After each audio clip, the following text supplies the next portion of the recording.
You're listening to Ernestly Speaking, the only weekly podcast that covers friends, foes, and anything that goes. And now, for your badass host, Ernest Owens. And we're back with a special edition episode of Ernestly Speaking with your host, Ernest Owens, myself. This is a special edition episode. I know a lot of you all are catching up on this week's recent episode of Ernestly Speaking, but as always, I like to drop a surprise every now and then. And this interview is literally happening roughly a week before the big 2022 Philadelphia Democratic primaries, which is going to be taking place next Tuesday. Polls are open. There are contested races, as we know. We've spent a lot of time talking about the competitive race that is taking place right here in West Philly, in the 10th district between Almond Brown, Saj Purple Blackwell, and Cass Green. That three-person race has been really heated. There's also been, historic race that's going to be taking place in Germantown with Andre Carroll, who is basically unopposed at this point.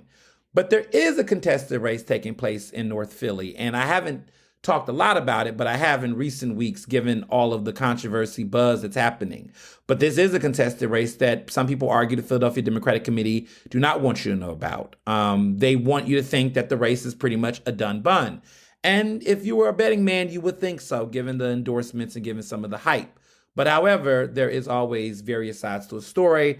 And as someone who's been observing the particular candidates in this race for several years and also do cover a lot of competitive races, this one has been in the news both locally and nationally. And, in a rare exclusive interview with Ernestly Speaking, I never thought this guy would actually talk to the press. He hasn't spoken to really any reporters since all of this stuff has come out in the press regarding his removal as the ward leader in his respected ward. But I am I guess one of the few to be able to interview Lewis Nash, who was a longtime ward leader, community organizer, political figure, and minister in North Philly. He is going against current incumbent Malcolm Kenyatta, who's been in the seat since 2018. For those who might be a little confused, Malcolm Kenyatta is also running for Auditor General at the same time. To be very clear, he cannot run those seats at the same time.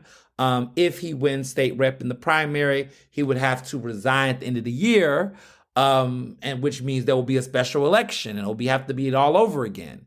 Some people and critics have questioned why would he run for state rep if he really wants to be Auditor General. He's expected to win Auditor General because he's been endorsed by the state party.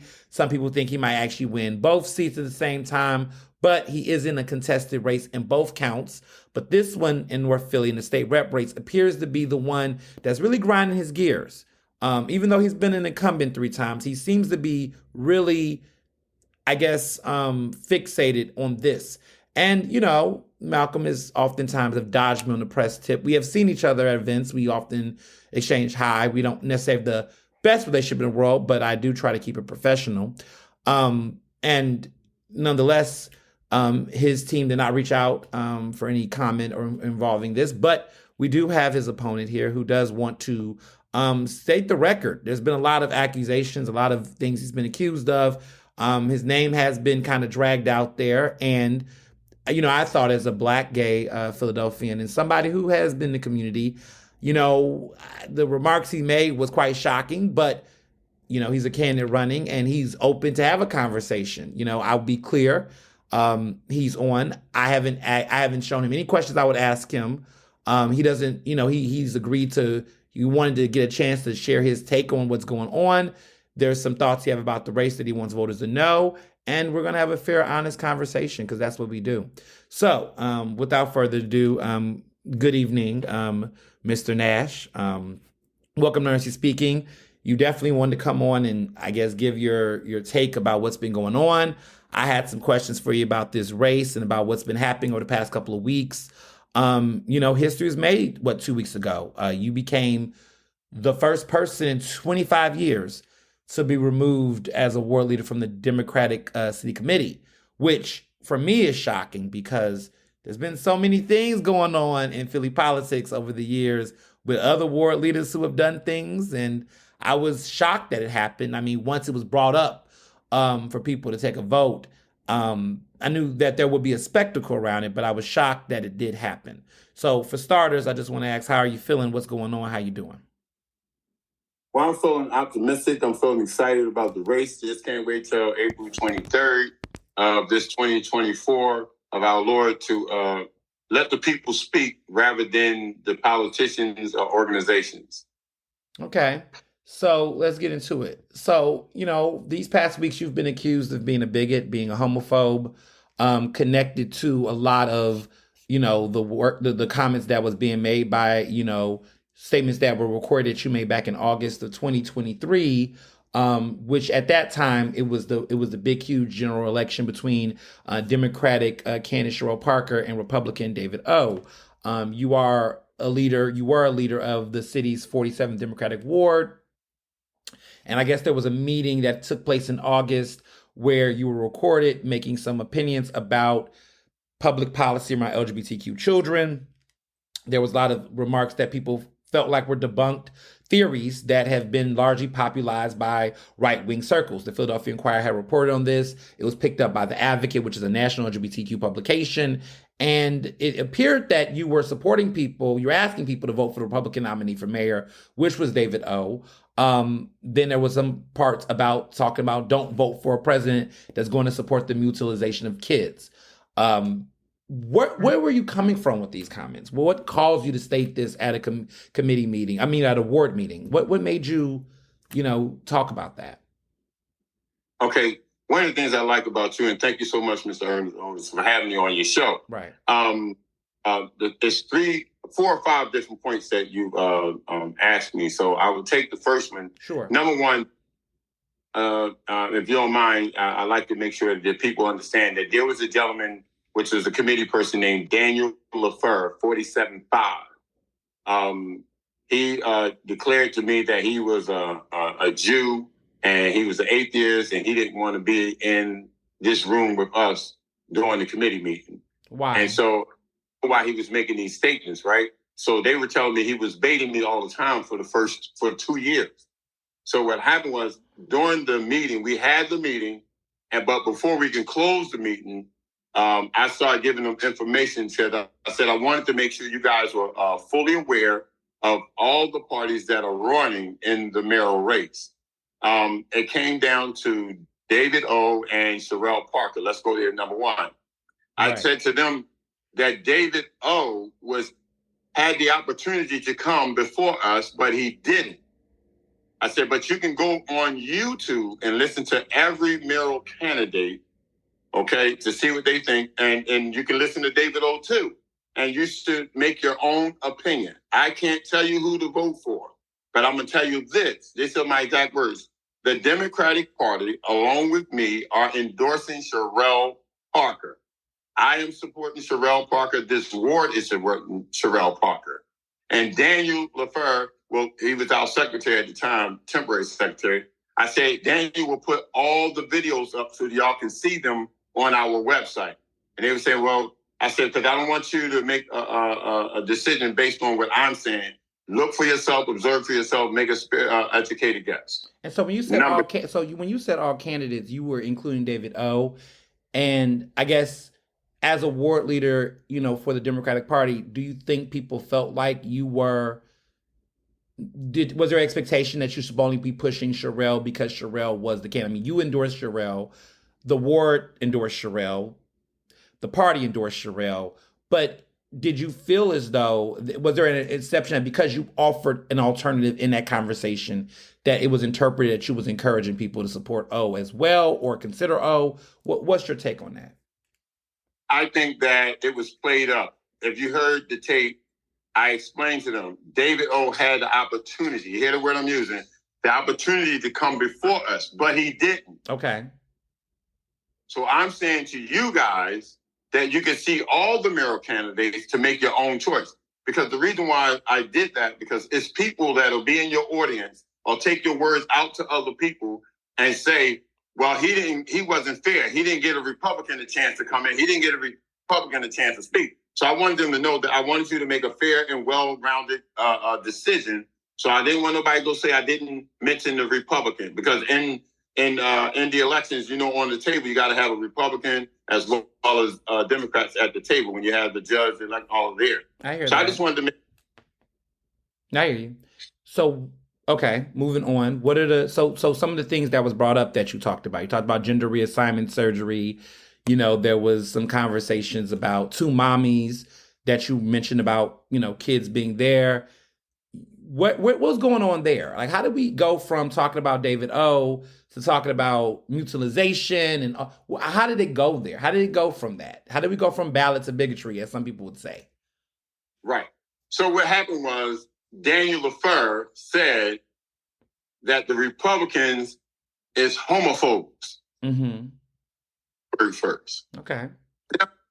He said because the Russians and the Republicans, they was killing the Jews in the concentrating camp, and they killed the homosexuals first because they were wearing this pink triangle on their thing. Mm-hmm. And I'm like, whoa. This is the first time I'm ever hearing this. I mean, you're educating me now. And they was like, where are you getting that from? I've never heard that. I said, hold it, y'all, let him speak. Because I want to know what he's talking about. And he was like, well, the homosexuals was put in a concentration camp first in Russia. I said, I never heard that. Wow, is that true? He said, yeah. I said, well, I'm educated. You just educated me in something that I don't know. Because we all learned something here today. And then, so he was like, once he said that, somebody else made the statement, Ernest, that, because they coming after our children. So I was like, they coming after our children? Yeah, they coming after our boys. And they were saying all kinds of things. So I said, well, I got two mommies too, trying to tamper things down. I got a mother, I got a grandmother, I got a godmommy, because, I was just trying to tamper down, make a joke so they can do that. But some people found it offensive later on. I do apologize for that portion. But so when you mentioned the two mommies, you was trying to, I guess in your own way, so when you were saying you have two mommies, you're referring to your mother and your grandmother. Yeah, my mom, my grandmother, my godmom, right, trying to tamper down. And then I started making a statement.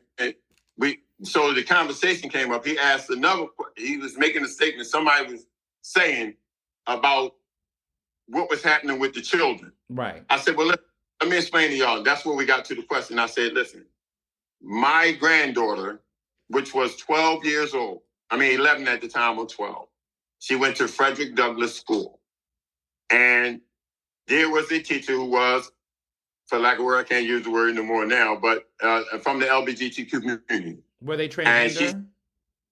Were they transgender?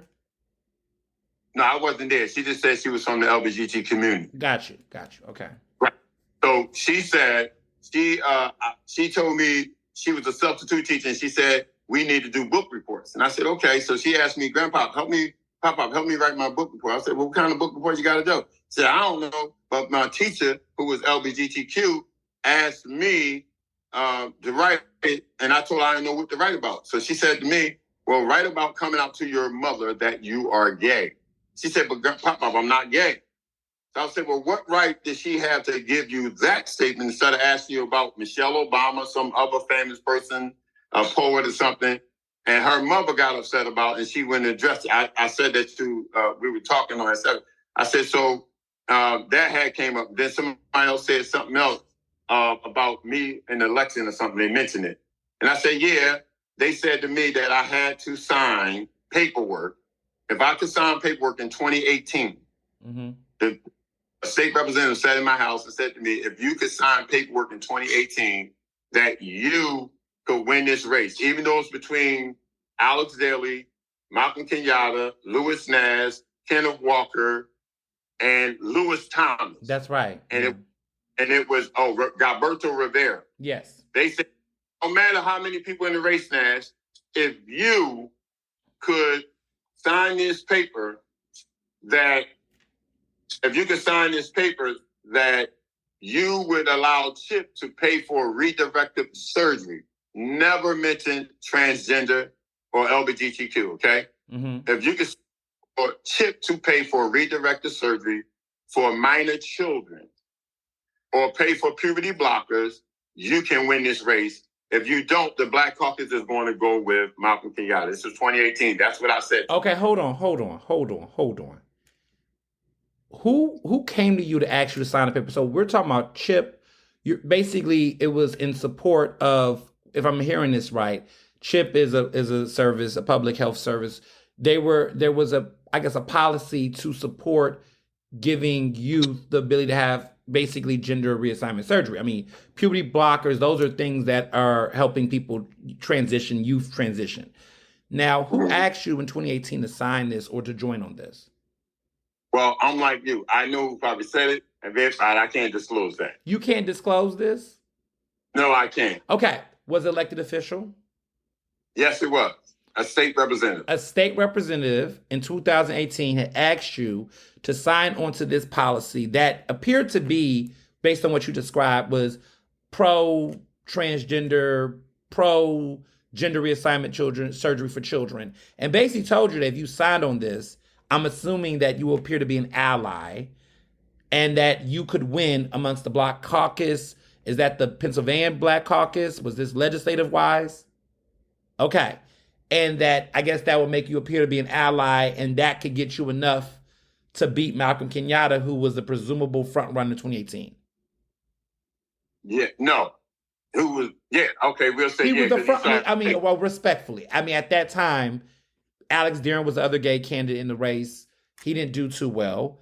You were the second, I mean, when the results came in, you were the runner-up.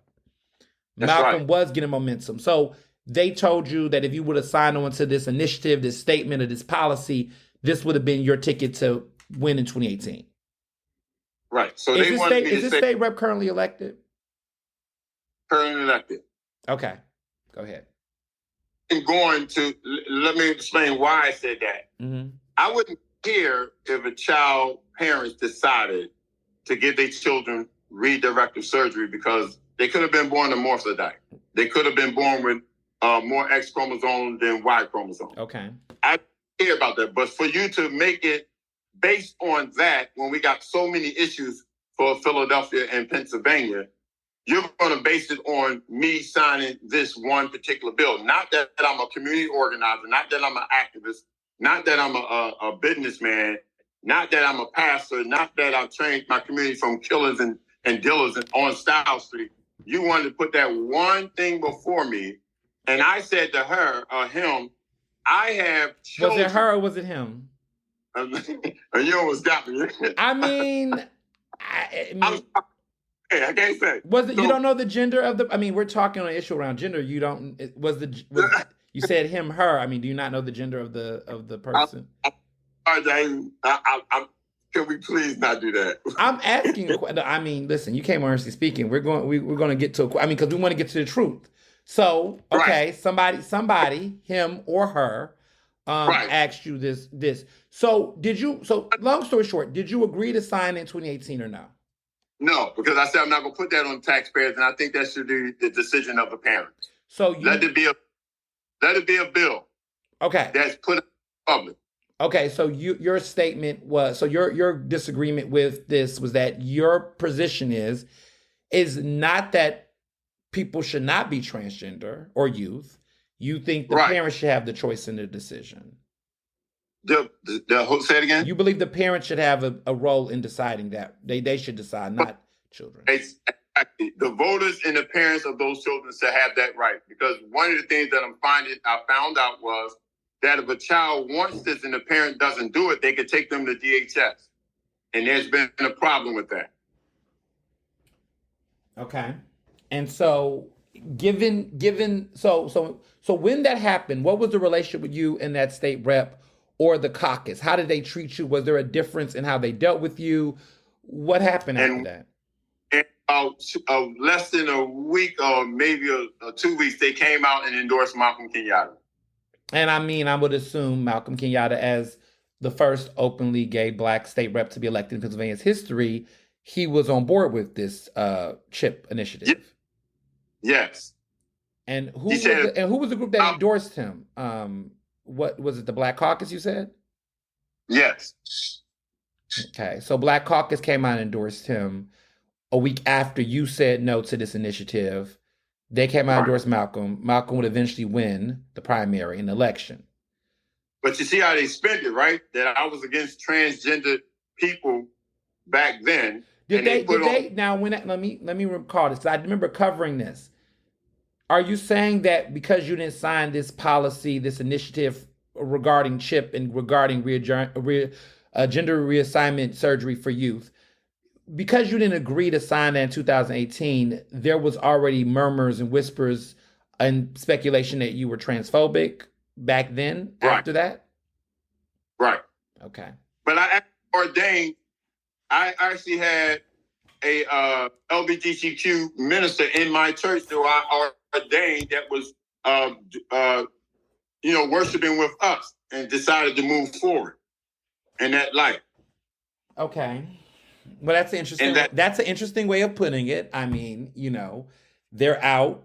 They are at your church. Are you saying you have gay friends, Lewis Nash? I have gay cousins, gay uncles. I have gay nephews and gay female cousins, both male and female. And there's a young lady on there, Tawanda Johnson on Facebook, and she just went to the 18th ward to defend me. Said, I've been in his church for at least 15 years. And I became a minister and started my own church. And he's never did anything to me against me. And she defended me as well as her wife. And them came to the 18th ward meeting and told them that this man loves all people, hate for none. And that was this year. So you've said in the press that in 2018 that Harrisburg Democrats would support your bill. You've said this in the press already. If CHIP, which is the Children's Health Care Insurance Program to fund gender reassignment surgery and hormones. Now, I want to be clear that the House Democratic Majority Leader Jordan Harris has categorically denied this allegation. Well, he can, but I'm a man of God, and I ain't got to lie.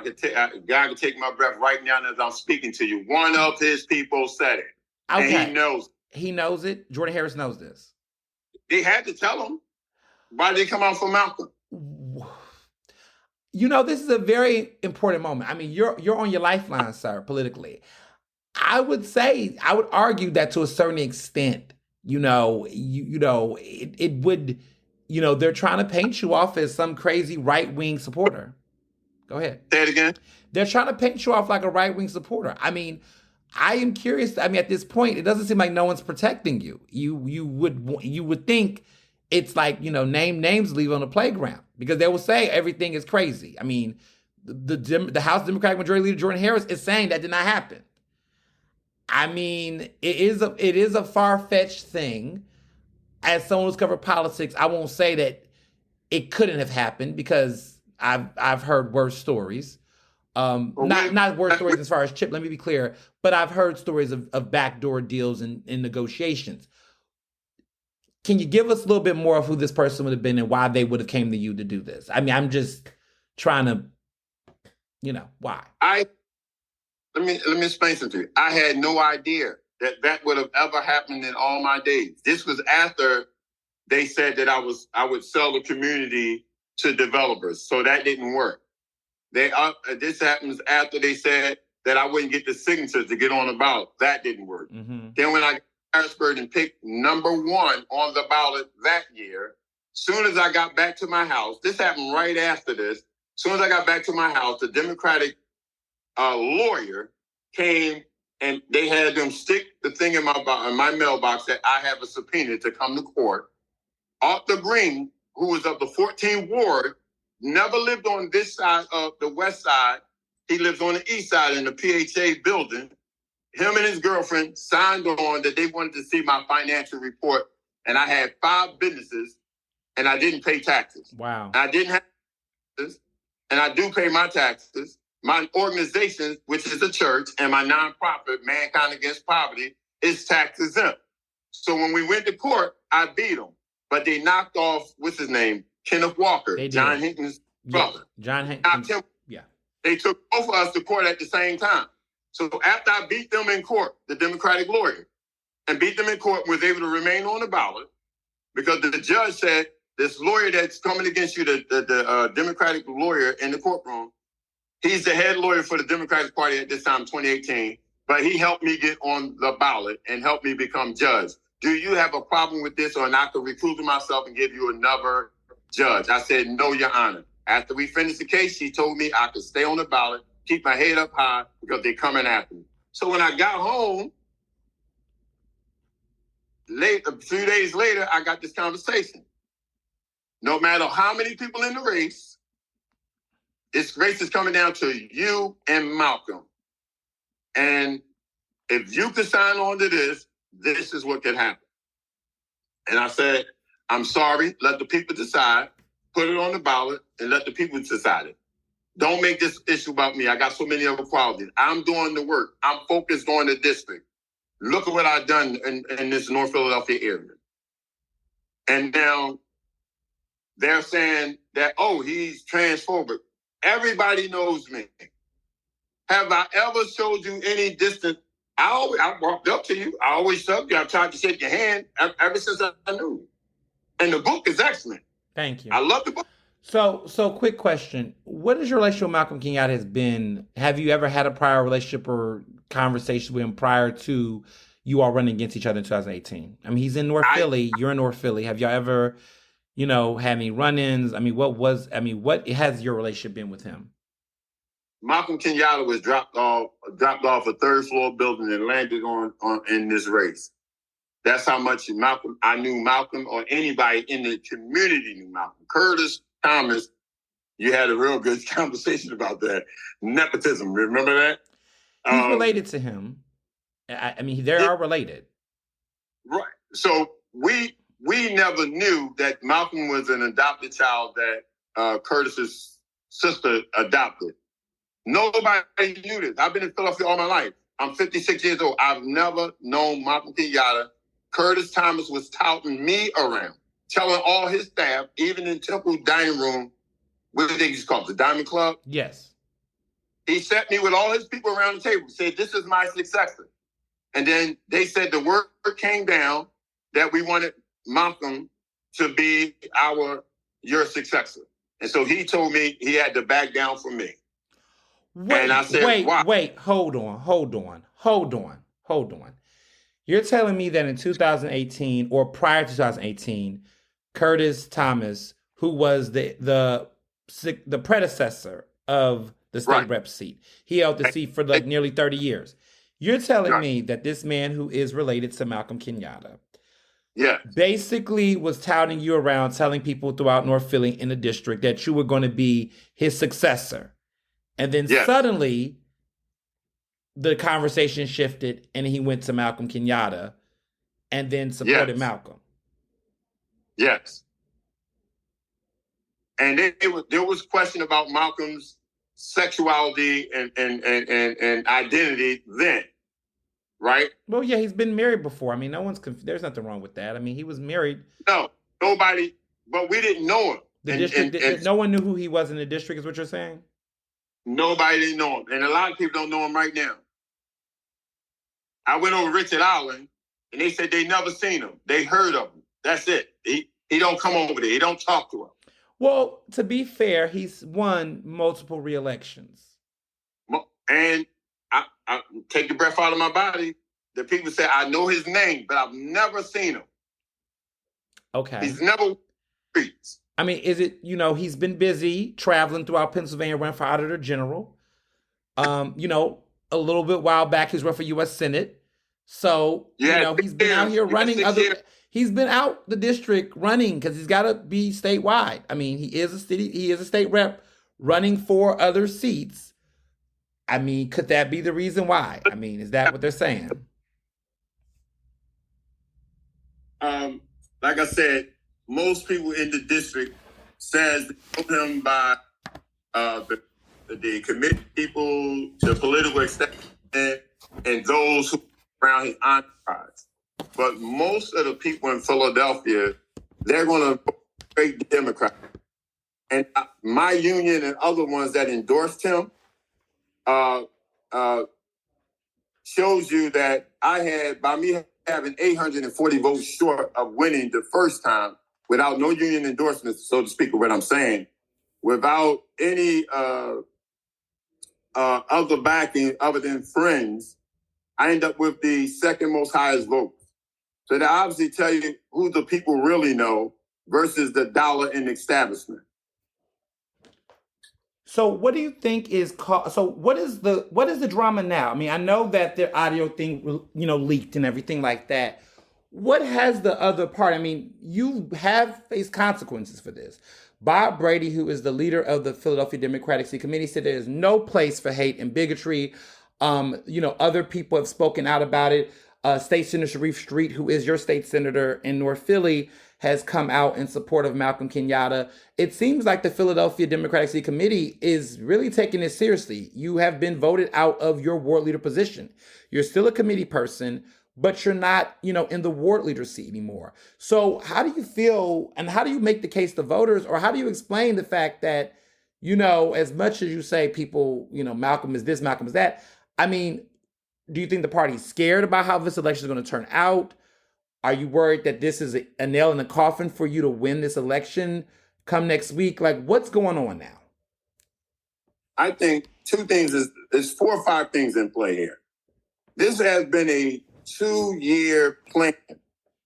Because once I became ward leader, first of all, they didn't want me to be the ward leader.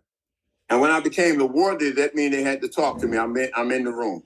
But I explained to them, I heard the whisper that Malcolm was going to run for Arlington General. So since he's running for Arlington General, I do know if he wins both seats, it could become a special election. But I'm going to ask Malcolm to run for Arlington General and allow me to run for the state rep seat. Being as though he shouldn't be running for 2 seats at one time. It's frowned upon locally and statewide. Some people allow it to happen. The state people allow it to happen, which they put a bill up and he did not sign. So I said to Malcolm, listen, I've been doing the work and you don't want this job. You're not focused on the district. We still have crime. We still have seniors afraid to come out of their houses.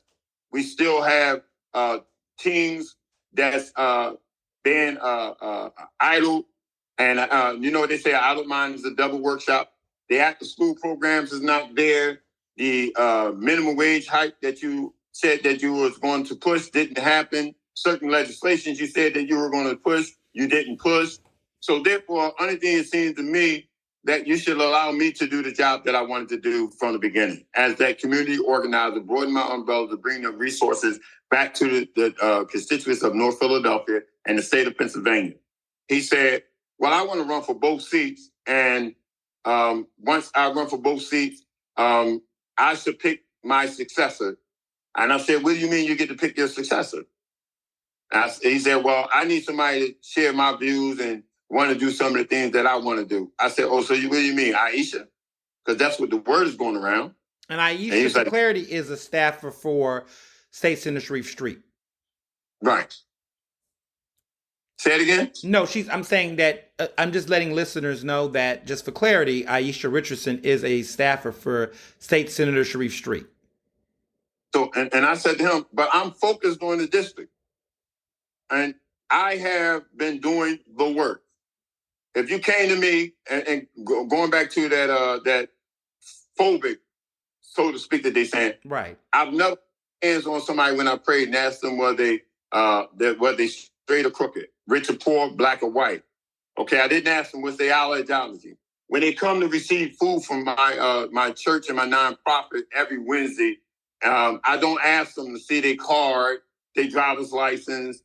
None of that. So my constituents to tell you that's never been my take on anything. Like I said, love for all, hate for none. Right. So real quick, do you feel any level of remorse or empathy for how people are receiving you? There are people in North Philly that are transgender, LGBTQ across various spectrums, identities. I mean, the remarks that you made and how it's been played in the press is very alarming and, hurtful to people. I mean, how do you feel about the fact that, listen, sometimes impact trumps intention, right? That you might have not meant the way it came out may have not been your intention, but the way it landed and impacted, It was a joke. Say it again. It was a Joe Biden moment. It was a slip of verbiage that I didn't consider because I don't have the IQ or articulations that our prior president, Barack Hussein Obama. Right. But I, on the level of Joe, sometimes and speak without thinking and thinking that I was not being insensitive. So you're saying like when Biden had said once that Obama was, articulate and well spoken, and he's black, and he's made that remark, and people read that as being racist, and now he's running for re-election, and people would argue that some people would believe that Biden is not as racist or not racist at all at this point, but what he said at that time was racially insensitive. And so are you making the correlation that your choice of words may have made you appear one way when you're not? Is that what you're trying to imply? 1,000%. Okay. 1,000%. Now, listen, if I was like that, why would I be coming on your show? Why did I go on, I don't know if I can say his name on your show, but... You went on another person that's queer show, you're saying? I went on... Yes. I'm glad you saying it because I can't. You won't. Okay, that's fine. So you've went on other LGBTQ related shows. I mean, for me, it's. I mean, I'm more than just. It's not just a gay podcast. I mean, it's a podcast about politics and whatnot. But I can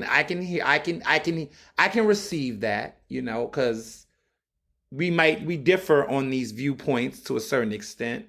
But you're saying that you're not. I mean, the way that it's been framed, right? I do think that there is a characterization here that is maybe a little bit over embellished, right? I think reading the press releases, reading the articles, you look like a right-wing bigoted nut if no one knew who you are.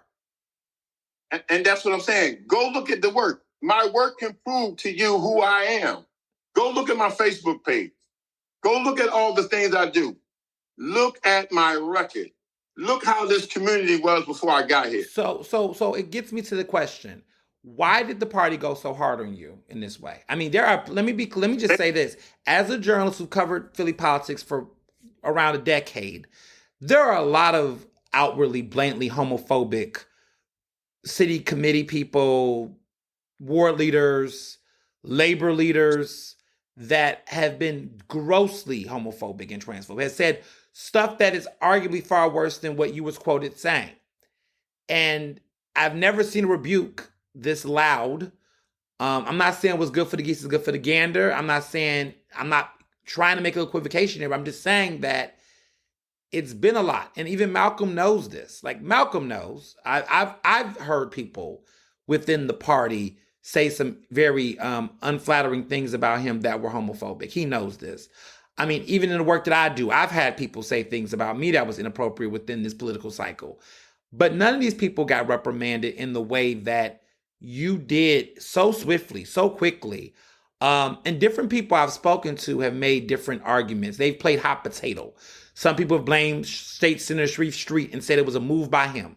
Some people say it's a move by Bob Brady. Some people point the finger at Malcolm. Who are you pointing the finger at, if anyone?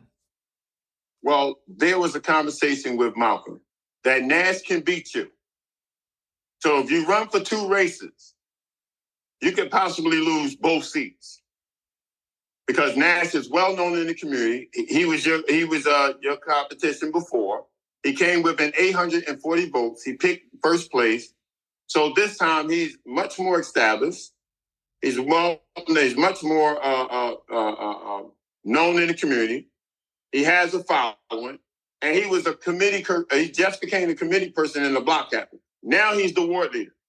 Then that means that the people chose him. His ward chose him. So if you try to run two races, how can you be focused on the district and on the 64 counties that you got to run in order to beat Nash? You can't do it. So what happened was they knew that if I beat Malcolm, then Malcolm, and he loses the Arden General race, then he perhaps may do what he did to Sharif when he ran for the Senate seat. Oh. And we want him to not be without a job. Because if he loses the Arden General, at least he has a job.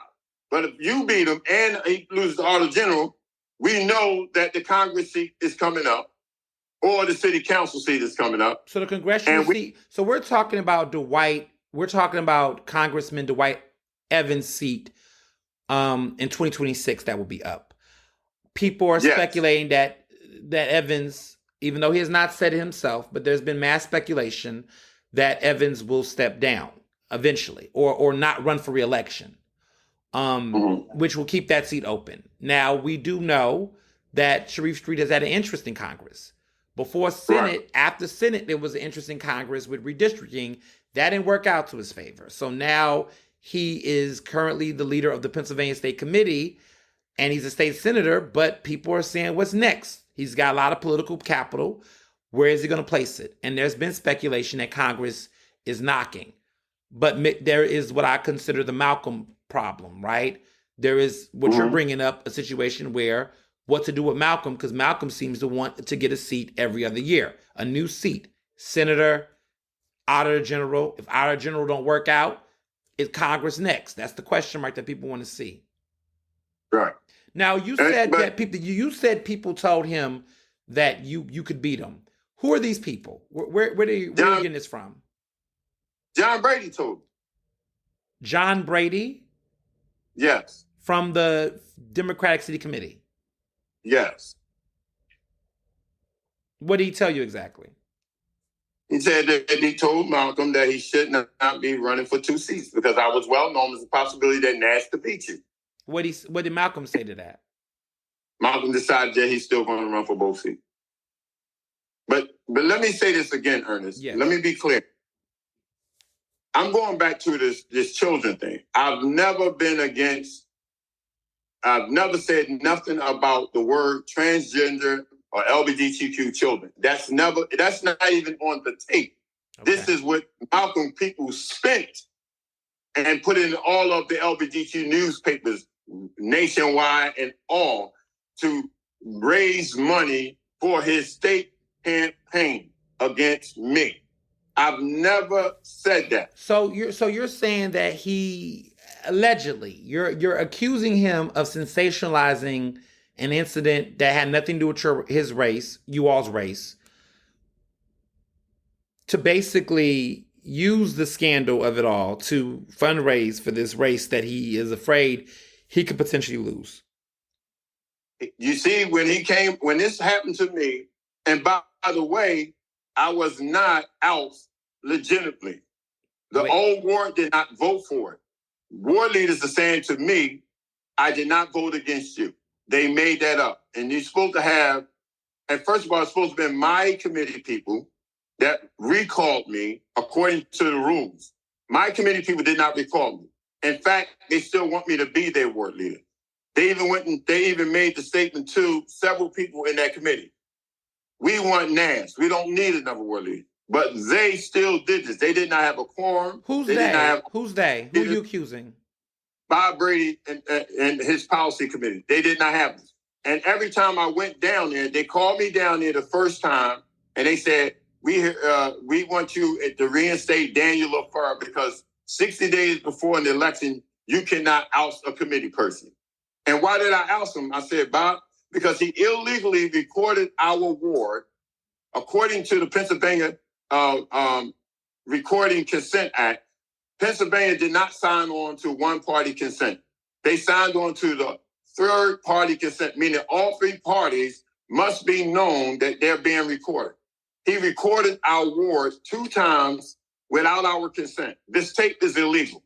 So now he goes and make a transcript, tailor it the way he wants to tailor it, gives it to Bob, say I was supporting a Republican, which I never did, and they'll never play the tape because you knew the tape was illegal. And I didn't say the stuff that y'all said I said. So this tape, I've never heard the tape.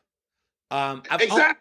I've never heard the tape because, to your point, legally, there is some legality issues around this tape. The only thing that has come from the tape, or what we know of it, is certain pull quotes in which was interpreted by the Philadelphia Inquirer that has then been repurposed and republished by other outlets. So I have not heard the tape. I can only go by what has been quoted by legitimate journalists who report on it, but there has not been a full transcript that has been public. Exactly. And when Bob Brady showed me this wannabe transcript, I went to school for stenography, okay? Okay. And I know when you get a transcript, it has up the top or down there a barcode or dates and times, and it actually says, it would tell you how many people was in the room, who said what. You know, as a court stenographer, you got to do that, right? Right. It didn't tell them it was 12 people in the room. It was 20 people in the room. I heard this person say these things. I heard these people say these things. Louis Nash never did it. I said the sensitive thing that we talked about earlier about two mommies to calm it down and thing. But on that tape, you could hear so many other stories that they were having this conversation about. So why didn't y'all go to those other, the ward chair? Why didn't y'all go to the other people that was in the room? So your interpretation or your characterization, because you was the one who's been accused, is that this was a conversation amongst other people. This was a conversation that, and I argue that in some cases, it sounded like barbershop talk. Yes. I mean, not the best barbershop talk, let me be clear, but a room where you got some people that is they're thinking they're in an environment where they can be frank and candid about things. They can express ignorance because there was a lot of ignorance and ideas that are ignorant, but they felt like they were in a space where they were not being recorded, that they were not being in a space, and they thought they could be candid. And again, it appears to be that there was some legal issues here because the recording was not of people's consent. And it was used in a way by a Malcolm Kenyatta supporter, allegedly, to then be used as a way to, get his competition. Right. And guess what? They said if Malcolm Kenyatta was feeling that this was a real issue, right? Then why did you wait if this August tape, why did you wait all the way until February to bring a tape out? If it was already out there, if you already had this, because Daniel recorded it back in August. So why would you wait until you see my numbers, you see me get on the ballot, you see me pull the number one position, you didn't see the downward spiral of me, but you seen the upward climb of me. I'm getting closer and closer, and my name is getting out there more. Why would you do it then? Now, this first tape, that was about the redirected surgery, the first one in August, right? But there was another tape. Daniel was in the meeting, recorded us again. And when I told him it was a case where you had to decide whether you're going to endorse Nash or you was going to endorse Malcolm. Out of 28 people, 25 went with me. 3 went with Malcolm. Daniel, Jocelyn, and I forget the other person, right? It might have been Ernest, but he died. So I said to Daniel, we are a closed ward, and if you go against a closed ward, then you out. He says, no, I'm not out. I said, listen, an open ward, you can do whoever you want to do. But this ward has decided, and we voted to do Malcolm as auditor general and me as the state rep, the 47th ward. Bob will be putting my name on the ticket for a state rep and Malcolm on here for auditor general. But if you go and say you're going with Malcolm, then you out because you're going against the majority rule. He said, no, I'm not. I'm voting for both of your people, John Hankins and Malcolm Kenyatta, because you are homophobe. I said, why did they tell me I had to put you back in? And you're the one trying to bait me. You gave this tape to them, and I said, no homophobic stuff. I said, none of you brought up that word. And you got these people thinking that about me. And so we had a vote with John Brady here. We had a vote with Lou Ager here, the lawyer of the Democratic Party, to oust Daniel. They told me I had to use rule number 11, number 6, rule number 12, and number 6. And it's called not working in harmony with the ward. Right. Lou Ager came here, the lawyer for the Democratic Party. He announced himself. I'm the lawyer for the Democratic Party. John Brady says I'm on the policy for the party. And Nash, this is what you must follow. All of my people said, we want Daniel out because he illegally recorded the ring, and we stand with our ward leader. He have not did anything. Lou Ager said you done great.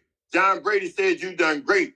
Daniel is out. Lou Ager then said, and John Brady said, put somebody back in that position right now because there's a vacancy. You can do it. I put him back in the seat. Then 3 weeks later, after Malcolm called up, because Daniel working for Malcolm, and how do I know? Wait, hold on. Stop right here. This is wild. So you're telling me that the party knew about the recording. The party knew who recorded it. Yeah. There was a vote taken by your committee in your ward to remove this guy who recorded it. Yeah. And then 3 weeks later, everybody is acting like they didn't know what was said and they didn't know what happened, and it becomes another conversation. He called me homophobic. I didn't use the sentiment word. No, I know. But to be clear, they were aware about this enough for you to remove him. They sat right here and told me how to remove him. What rules for you? 17 people was in this room, signed on to remove him. And we had about 9 proxies. Okay. And that was before you got removed as ward leader. Yes. You know what happened, though? Sure. They came back. Malcolm called down there and had a conversation with them. They came and said, oh, you can't remove nobody on the, what we call the executive board, 60 days before an election. Okay. We need to put them back on this. I said, where's this at? Oh, it's on rule number 7. I said, well, why y'all didn't tell me that before I did it? So I said, okay, I humbly submit, Bob, I will put them back. So they gave you rules. So let's back up because this is chaotic. Okay, let me just back up because I just want to catch people up because there's a lot going on. So basically, once you all found out, before you was removed as ward leader, before all that drama, y'all were aware that this man was recording you all in a way that was arguably illegal. You all raised the issue. John Brady, who is a part of the Philadelphia Democratic City Committee, the lawyer representing that committee, all those players came in, advised you on the rules to remove this person and your committee respectively and the ward to remove this person from being involved because they have violated you all. You all did it. Everybody said it was good. Democratic City Committee thought it was fine. All of a sudden, Malcolm makes a phone call allegedly, raising hell because his guy who did this recording that was not kosher basically complained. They found out, which they shouldn't have already known, that you cannot remove a committee person less than 60 days before an election. So as why a result, would you tell me? They told you at the last minute. You decided to put him back in. And then shortly after that, motions to remove you as ward leader went into effect. Motion to remove me. Wow. 20 days before an election. Not only did they say, I'm taking your ward leader seat, I'm taking your committee man seat for your hate speech. Well, let's be fair, Ernest. If I called you a homophobe, isn't that a statement? Isn't that an ignorant statement? Isn't that a nasty statement? It wouldn't be considered hate speech, but my question is, you lost both your committee seat and your ward leader seat? They told me you're no longer a committee person either. We took it all. But you know why they did that? Why? Let's assume all the verbiage that they put out there, all the stuff that they put out there, right? It don't stick. But I lose the election anyway, right? Mm-hmm. It's both seats. It becomes a special. But if I am the ward leader, it comes to the ward leaders first to decide, do they want to be the state rep? Remember Gary Williams and Jewel Williams' seat? Yes. Gary Williams stepped in as a ward leader because he was the only ward leader that wanted to take the seat. He only wanted to fill in the special, and then J.P. Miranda, who I supported, won and became the state rep. Remember that? Gary a little bit before me, but I do know the history, yes. Right. So I know that I got a win-win. If I lose the election and Malcolm wins both seats, it becomes a special. So I'm going to win the special because I should be the nominee. The ward leaders is going to support me. I'm in the ward leaders of color. They will back me up. But So what they about said, Alicia? hey, But what about Lisa Richardson and Sharif Street? I mean, you brought that up earlier. What about her? right. So I believe Sharif knew that if I was in that seat and I took that seat, he could not give it to Aisha over the ward leaders, because ward leaders was going to support me. So if I'm out the way as a ward leader and a committee person, I can't run in that special. The Democratic Party is going to make their choice. And then by him being a state party chair, who also have some control and influence with Malcolm down the Democratic Party, because none of this wouldn't even be happening to me right now that happened.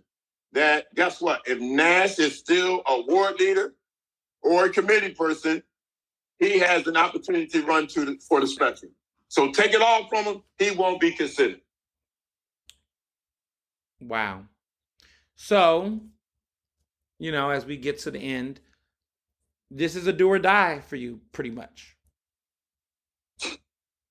Exactly. And I just like the fact that I wish they stopped saying I said something about LGBTQ, transgender children, or in the mutilation part that you said, I said I wouldn't support a president who mutilates children. And I wasn't speaking about Joe Biden, because I carried Joe Biden.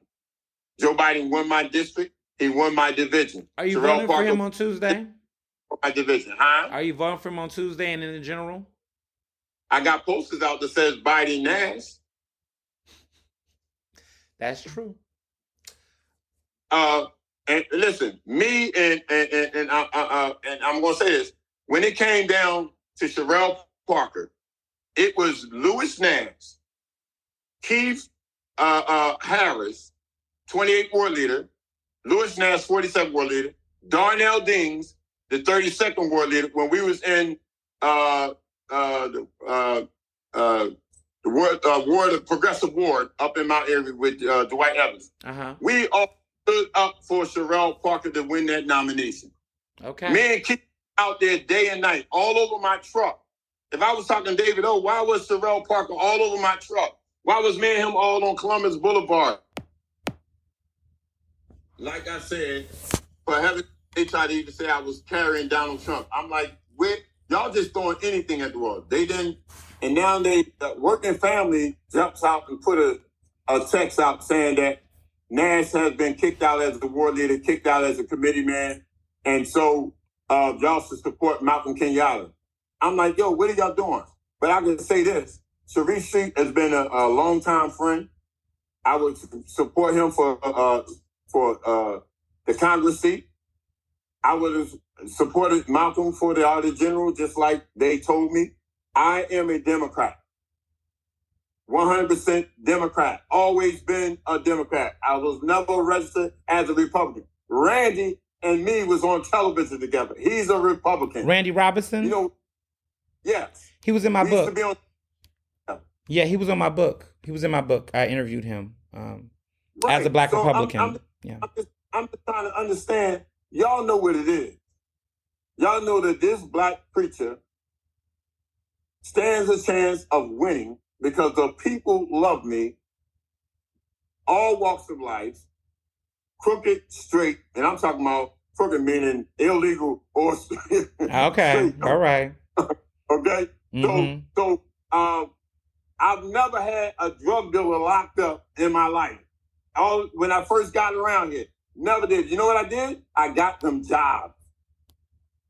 PHA headquarters, I negotiated that as the RCO.